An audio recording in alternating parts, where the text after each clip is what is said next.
not to destroy the image of God of your neighbor.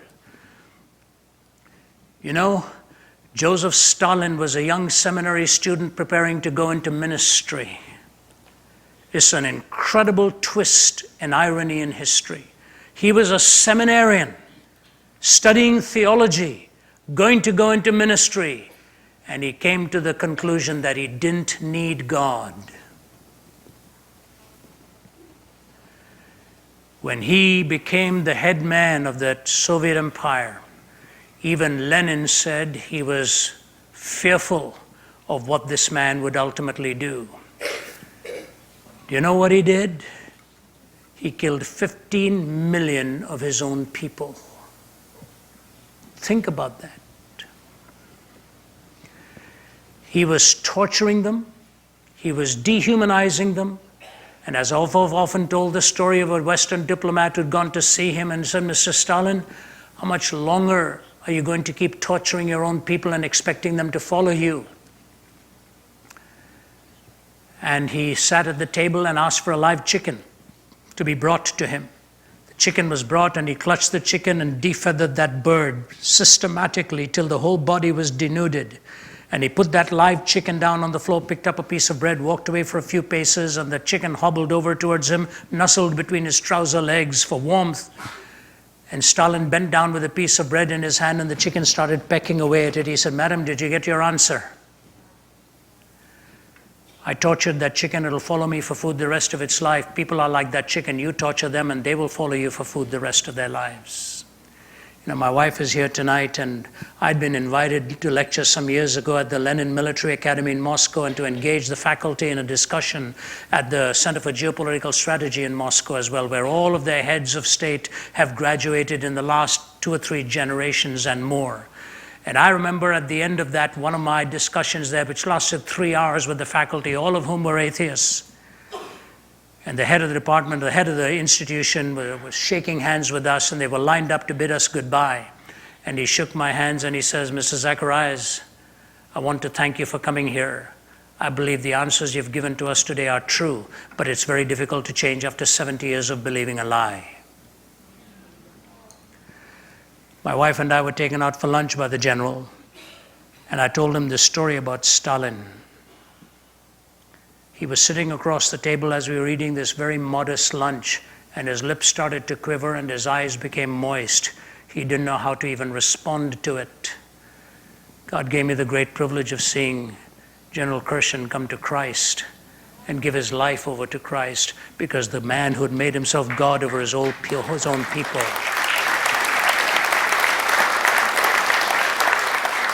found out there's no way when man becomes God that you don't end up actually dehumanizing the rest of us in the process. For humanity, all of us have that corruption of heart where it is not just power that corrupts, it's an intoxication with our egos and ourselves that ultimately breaks us up from the inside. Morality, who needs it? God, who needs it? Do you know, we are struggling to answer these questions now.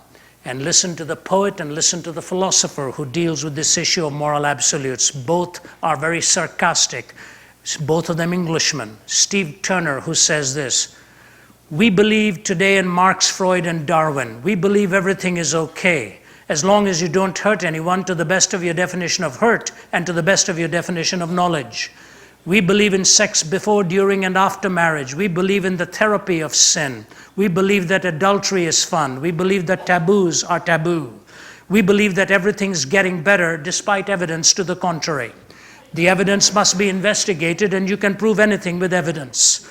We believe there's something in horoscopes, UFOs, and bent spoons. Jesus was a good man, just like Buddha, Muhammad, and ourselves. He was a good moral teacher, although we think some of his good morals were really bad. We believe that all religions are basically the same. At least the ones that we read were. They all believe in love and goodness. They only differ on matters of creation, sin, heaven, hell, God, and salvation. We believe that after death comes the nothing, because when you ask the dead what happens, they say nothing. If death is not the end and if the dead have lied, then it's compulsory heaven for all, excepting perhaps Hitler, Stalin, and Genghis Khan. We believe in Masters and Johnson. What's selected is average, what's average is normal, and what's normal is good. We believe in total disarmament. We believe there are direct links between warfare and bloodshed. Americans should beat their guns into tractors and the Russians would be sure to follow. We believe that man is essentially good. It's only his behavior that lets him down. This is the fault of society. Society is the fault of conditions, and conditions are the fault of society.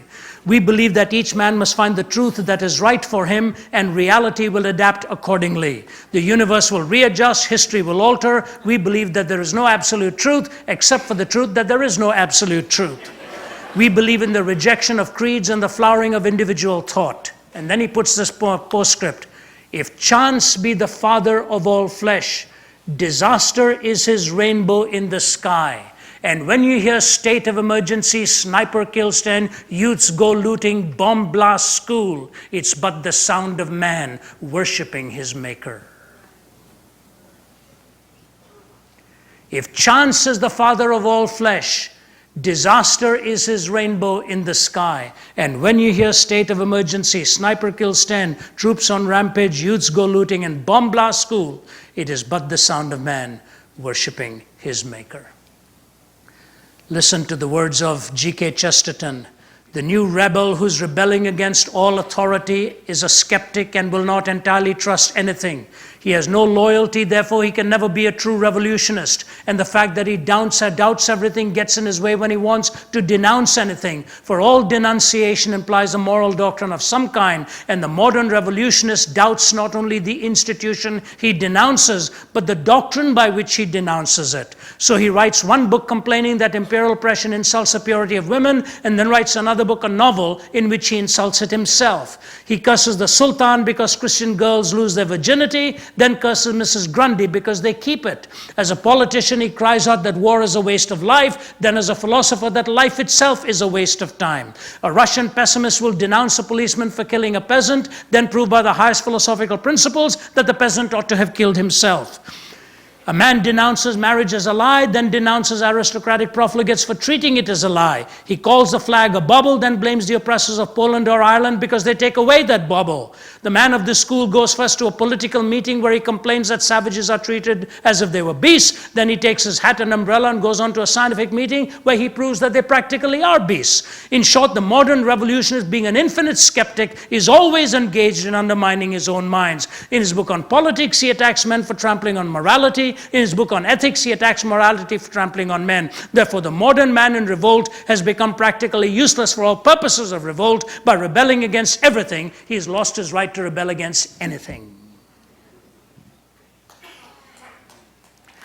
A New York Times journalist phoned about 4 weeks ago, and he asked me what I thought of this economic crisis. I said, I'd like it if you'd answer a question for me. I said, at all of our Ivy League schools for the last 2 decades, we've been teaching all of our young business scholars that ethics are all relative, that there are no absolutes. Now when they go and live relativistic lifestyles, we want to put them behind bars. I said, the very ethic we taught them, they're living out. Now we wonder what's gone wrong. Silence. Yes, that's true, isn't it? I said, yes, it's true. I said, when Enron messes up with the lives of so many people at the helm, we're being relativists. There were no absolutes. I was showing an audience yesterday what I have in my pocket is a $100 million bill. Gives me a wonderful sense of security. This is an authentic $100 million bill. Don't laugh at it. There's only one problem. It's from Zimbabwe.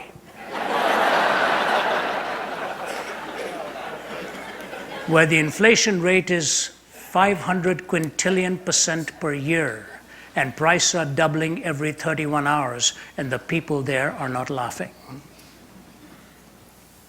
You know what it says underneath $100 million? On or before 31st December 2008. I got this in October, 2 months before it expired. Wouldn't have bought me a loaf of bread then, buys nothing now. Do you know why? There is no point of reference of actual value for this dollar bill. You want to talk about morality without a point of reference? The same thing will happen as what's happened economically today, where there have been no morals behind the scenes, and it's payday someday. There is no moral law. There is no absolute. One philosopher of science says ours is an age where ethics has become obsolete. It is superseded by science, deleted by psychology, dismissed as emotive by philosophy. It is drowned in compassion, evaporates into aesthetics, and retreats before relativism. And the usual moral distinctions between good and bad are simply drowned in a maudlin emotion in which we feel more sympathy for the murderer than for the murdered, for the adulterer than for the betrayed, and in which we have actually begun to believe that the real guilty party, the one who somehow caused it all, is the victim and not the perpetrator of the crime. Without God, there's no moral law. Without God, there is no meaning. You block God out, where are you going to find your meaning? What does life ultimately really mean? You turn to the scientist to give you meaning. You turn to the skeptic to give you meaning. And you go through life beginning to find out that life has sort of become a kind of a circular thing where you run on, it's a treadmill, you're going round and round and round, or else like the myth of Sisyphus, you roll the stone up only to watch that stone rolling down again, and life becomes this purposeless, nihilistic, desperate, repetitive action where it has no ultimate destiny, no ultimate point, no ultimate essential value. Can you really talk of values and talk about purpose apart from God? Life becomes so despairing in that. You contrast the world of naturalism and secularism.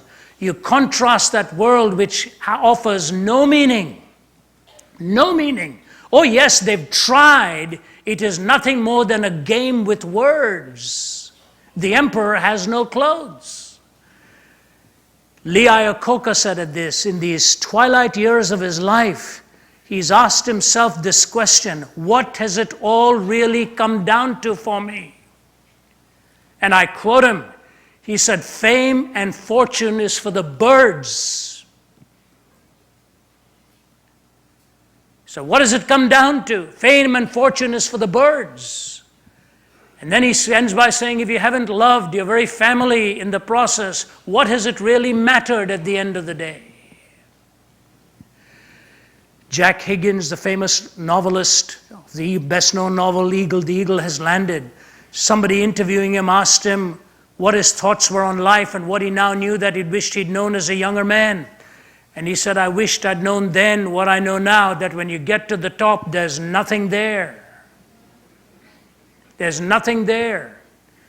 Ted Turner said the same thing. He put it differently. He said, you arrive at the top and you're greeted by a bag full of holes. Think about it.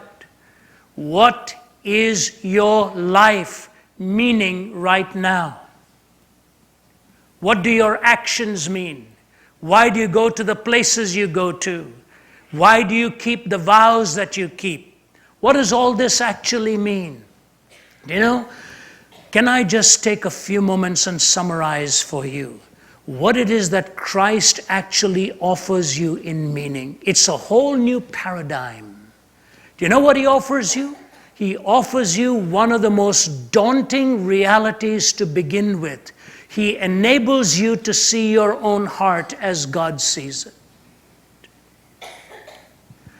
It's a glorious day when you can look inward and identify who the real you is. He took the children of Israel wandering for 40 years when he could have taken them in that journey in 6 weeks. And he said, I did this so that you would see what was in your own heart. Evil, adulteries, envy, strife, murder, jealousies, all this that rages within every human heart. I was telling an audience some time ago, and you forgive me for the bluntness of this.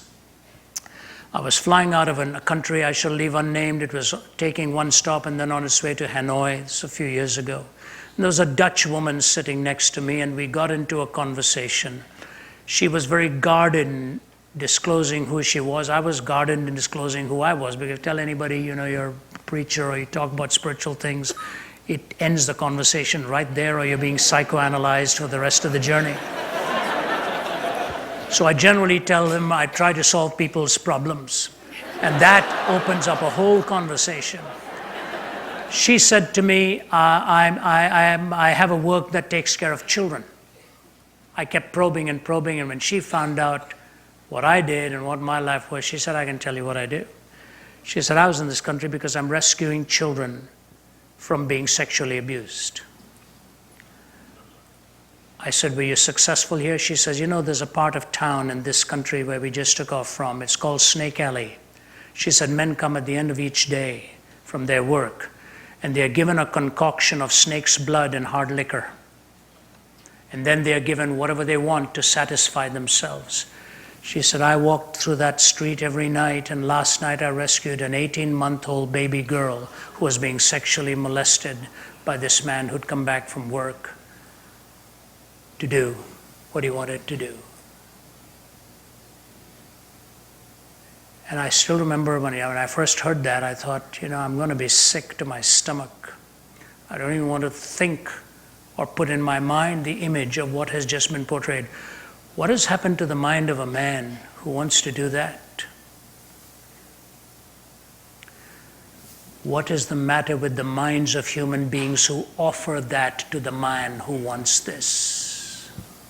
What happens to a government that turns a blind eye to this sort of a thing and allows this to exist? Before we stand back and think that evil is out there, Jesus very quickly corrects all of that and says, evil is in your heart and in my heart. We are all as badly off. But then what he offers as a rescue for this is not an education.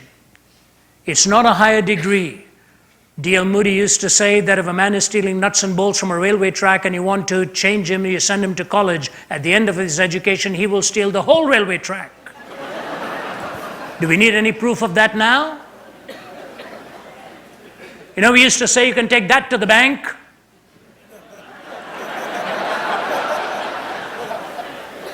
Or we'd say better insure that. You better be careful which bank you take it to and which insurance company you insure it with. We've lost all of this in the process. And all I'm saying to you is what Jesus said is, when you look at your own heart, there is nothing you can do in all of your volitional power to change the inclinations of your heart. It's always evil.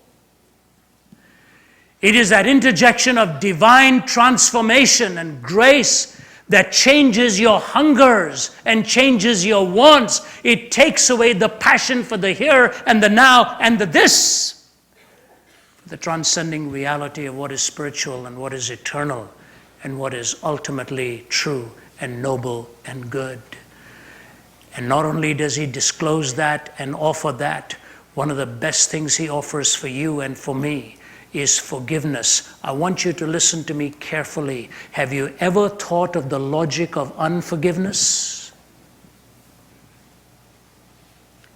Have you ever looked at this world and seen the logic of unforgiveness? If you go to Gaza today, you will see an unforgiveness that has lasted 5,000 years.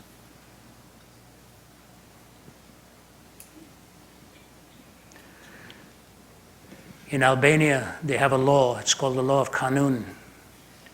The law basically says if anybody has wronged you or your family, it is up to you to avenge it or pass that on to the next generation so the next generation can avenge it. And this law of unforgiveness goes on and on and on. If you have anybody in your heart today you have not forgiven, that person right now controls you more than anybody else. And I stand before you tonight to say that Christ discloses your heart. He transforms your heart, offers you the forgiveness that only God in His grace can offer. Like the person, the elementary school teacher who wrote, "He came to my desk with a quivering lip, the lesson was done. Have you a new sheet for me, dear teacher? I've spoiled this one. I took his sheet all soiled and blotted and gave him a new one all unspotted, and into his tired heart I cried, do better now, my child. I went to the throne with a trembling heart, the day was done. Have you a new day for me, dear master? I've spoiled this one. He took my day all soiled and blotted and gave me a new one all unspotted, and into my tired heart he cried, do better now, my child. God's forgiveness of your heart and cleansing. Those are just three aspects which the world cannot completely understand. Bernard Shaw described forgiveness as a beggar's refuge. He is right. You are a beggar, and I'm a beggar, but it is not a refuge. It's the grace of God that's willing to pronounce you and me clean and give us that new start in life. How do you find meaning? Ultimately, the hunger for meaning is found in one thing and one thing alone. It's in a right relationship with God, who discloses to you the blueprint of your existence and the purpose for which He's made you. And then your eyes see your fellow human beings in the same way that God sees them, like Jacob and Esau, who had quarreled with each other and were trying to do away with each other, and the grace of God met both of them, and one says to the other, I now see in your face the face of God.